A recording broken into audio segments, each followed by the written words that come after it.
Comment réussir sur Twitch? Une question qui revient sans arrêt et qui fait rêver tout le monde. Tout le monde a envie de devenir streamer pro et de gagner de l'argent avec Twitch. Sauf que la réalité nous fait redescendre assez vite. Et il faut se démarquer des autres. Des vidéos de conseils à ce sujet, on en trouve plein sur YouTube. Moi-même j'en ai fait, je suis pas le seul. Mais je sais pas pour les autres, mais perso, quand je fais une vidéo comme ça, en général je préviens à l'avance et je vous dis que ce sont juste des bonnes pratiques, qui sont au minimum pour faire un stream qualitatif et pour se démarquer des autres. Et le problème c'est que c'est bien beau de se démarquer des autres, mais s'il y a personne pour vous découvrir, on fait quoi?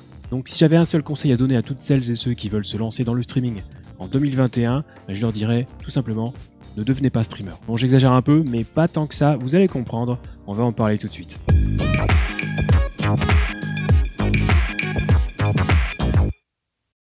Hey, salut YouTube, c'est Tom, comment ça va bien? Bon alors on va entrer cash dans le vif du sujet, et donc pour ceux qui se posent cette grande question, peut-on encore se lancer dans le streaming aujourd'hui et réussir? La réponse est oui.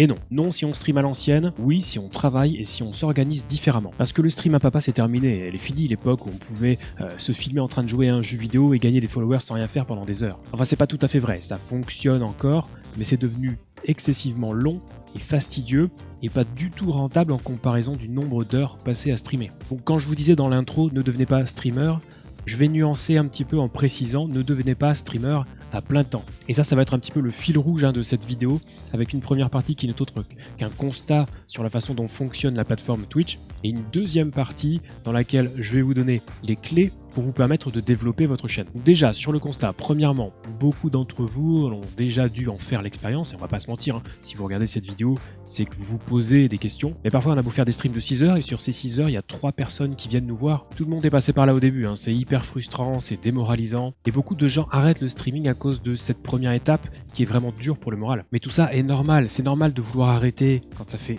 un mois qu'on stream pour 3 viewers, mais c'est aussi normal que ça se passe comme ça, tout simplement parce que Twitch n'est pas une plateforme adaptée à la découverte. Au final, très peu de gens vont naviguer sur le site Twitch pour découvrir des petits streamers. Alors certes, il existe toujours des personnes un petit peu plus curieuses que les autres et qui vont vous trouver, qui arriveront sur votre stream, mais d'une part, c'est une minorité, et d'autre part, vous n'avez aucune garantie que ces viewers vont rester. Premier point. Deuxième point, en lien avec le premier, les viewers commencent à avoir un petit peu leurs habitudes. Et même si des nouveaux viewers potentiels découvrent Twitch tous les jours, dites-vous bien que de nouveaux streamers se lancent sur Twitch tous les jours aussi. On notera toutefois que Twitch fait des efforts en ce sens pour essayer de promouvoir les petits, enfin officiellement en tout cas, puisque de nouvelles fonctionnalités font leur apparition régulièrement, comme la possibilité de trier par chaîne recommandée sur la page d'un jeu par exemple, ou justement ces fameuses chaînes recommandées que vous avez dans le menu de gauche sur Twitch ou sur la page d'accueil. Mais soyons clairs, sur le papier c'est un beau geste de la part de Twitch, mais en réalité ce ne sont que des miettes lancées aux petits streamers, parce que ceux qui sont mis en avant ce ne sont pas les petits.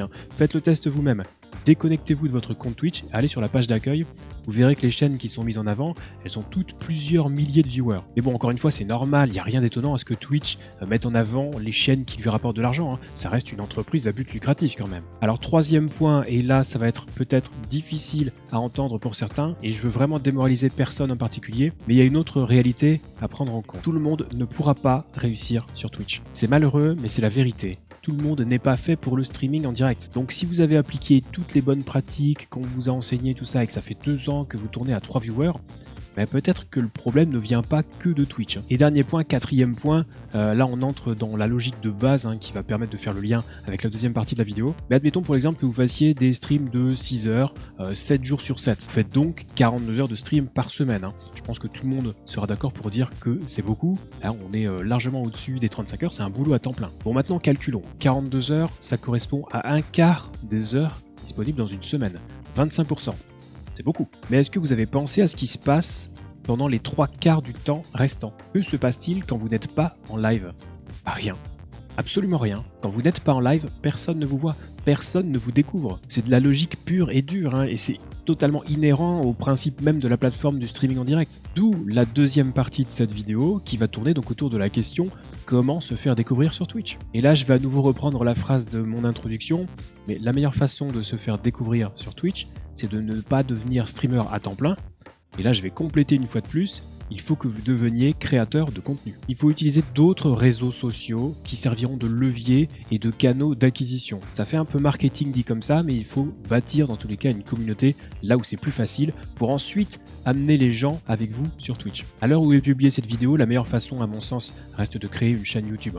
YouTube, c'est aussi Google, le potentiel de découverte est infiniment plus élevé que sur Twitch, c'est le jour et la nuit. Alors exemple concret, je vais prendre mon cas personnel et vous allez voir que c'est assez incroyable. Alors je stream depuis 2017 sur Twitch, j'ai été affilié environ 2 mois après avoir démarré. Après ça a stagné un petit peu, j'ai fait un peu de networking à l'époque, j'ai même reçu des hosts de plus gros streamers. Puis j'ai connu des pics d'audience sympathiques grâce à certains jeux. Ensuite j'ai eu le soutien du comptoir du hardware, ce qui a énormément boosté ma visibilité. Puis je suis devenu partenaire Twitch. Et pendant un an, mes statistiques ont stagné. Et en 2019, il y a 2 événements marquants qui m'ont poussé à continuer alors que j'étais quasiment sur le point d'arrêter le streaming. Le premier, c'était fin octobre, une histoire que j'ai déjà racontée pas mal de fois en live, mais en gros j'ai profité de façon totalement chanceuse d'un crash de serveur d'un jeu, ce qui fait qu'on s'est retrouvé à 500 sur ma chaîne, tous à attendre que les serveurs redémarrent. Et le deuxième événement marquant, ceux qui me connaissent doivent le voir venir, hein, c'est ma victoire au FFS numéro 9, donc un tournoi organisé par Zerator.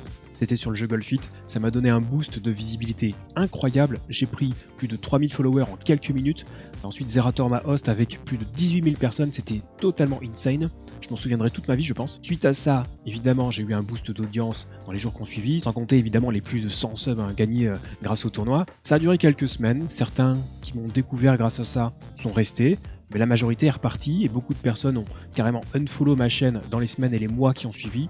Ça m'a vraiment détruit le moral, mes stats retombaient, j'étais vraiment au fond du seau. Et début 2020, j'ai donc décidé de changer de stratégie et d'arrêter d'attendre passivement que le succès arrive sur Twitch et que les gens viennent à moi pour me découvrir et me suivre. J'ai donc volontairement réduit mes jours de stream. Je suis passé de 5 jours de stream par semaine 3 jours de stream par semaine. Donc les lundis, mercredis et vendredis soirs. Si vous voulez faire un petit coucou ou discuter avec la commu, n'hésitez pas à passer. Mais en gros, ce qu'il faut retenir, c'est que j'ai libéré 2 jours, pas uniquement pour me dire ok, je stream moins, je me repose. Non, j'ai libéré 2 jours que j'ai dédiés à autre chose. Ces 2 jours, je les consacre à la création de vidéos sur cette chaîne YouTube. Résultat, 9 mois plus tard, grâce à vous, non seulement je peux enfin voir l'avenir plus sereinement d'un point de vue financier, parce que YouTube m'apporte énormément plus que Twitch, mais surtout, et c'est là le point qui va nous intéresser aujourd'hui, le fait de faire le lien entre ma chaîne YouTube et ma chaîne Twitch m'a permis de me faire découvrir par une nouvelle audience et donc de gagner des viewers et des followers. Un peu plus tôt dans la vidéo, je vous demandais ce qui se passait quand un streamer n'était pas en live. Et bien aujourd'hui, je peux vous dire que quand je ne suis pas en live, je gagne des followers.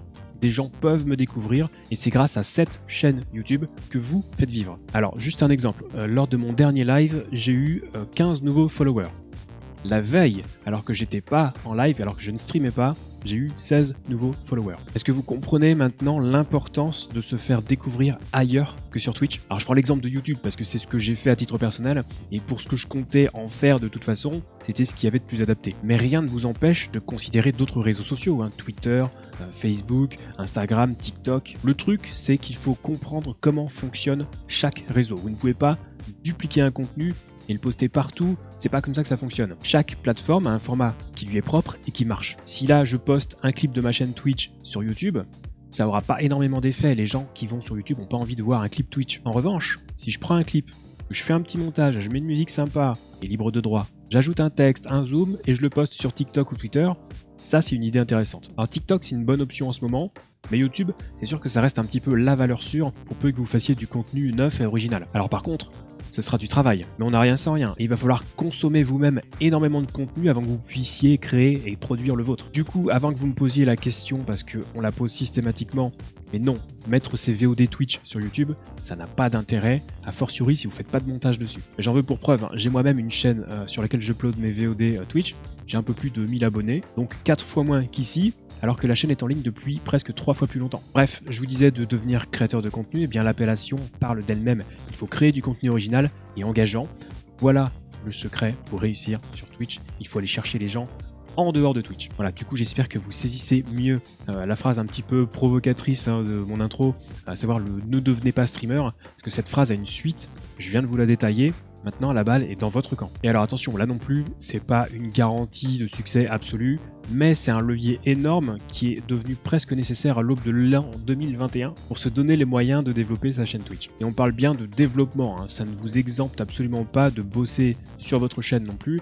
N'oubliez pas les bonnes pratiques. Parce que vous aurez beau attirer des gens chez vous, si l'ambiance et la déco sont pourris, les gens ne resteront pas. Dans tous les cas, soyez préparés, soyez armés pour faire face à un ascenseur émotionnel. Et je suis pas en train de vous dire que Twitch c'est 100% de galère, non, c'est aussi des très bons moments, des moments de partage avec sa communauté, ces gens qui sont là pour vous et qui vous soutiennent tout au long de votre aventure. Et c'est ça la beauté du streaming d'ailleurs, enfin à mon avis. Alors au passage, si cette vidéo vous a plu et que vous l'avez trouvée utile, n'oubliez pas de laisser un petit pouce bleu, de vous abonner à la chaîne et d'activer la cloche. Tout cela m'aide énormément et me permet de vous proposer toujours plus de contenu gratuitement sur YouTube. Et on arrive donc au terme de cette vidéo. Je vous rappelle que vous pouvez me retrouver en live sur Twitch les lundis, mercredis et vendredis soirs. Et si vous avez des questions un peu plus techniques concernant le streaming, je vous invite à rejoindre le serveur Discord communautaire Zero Absolute Gaming. Pensez à bien valider les règles pour avoir accès à tous les salons de discussion. Et quant à nous, on se retrouve très vite pour la prochaine vidéo et d'ici là, bon stream à tous les créateurs de contenu.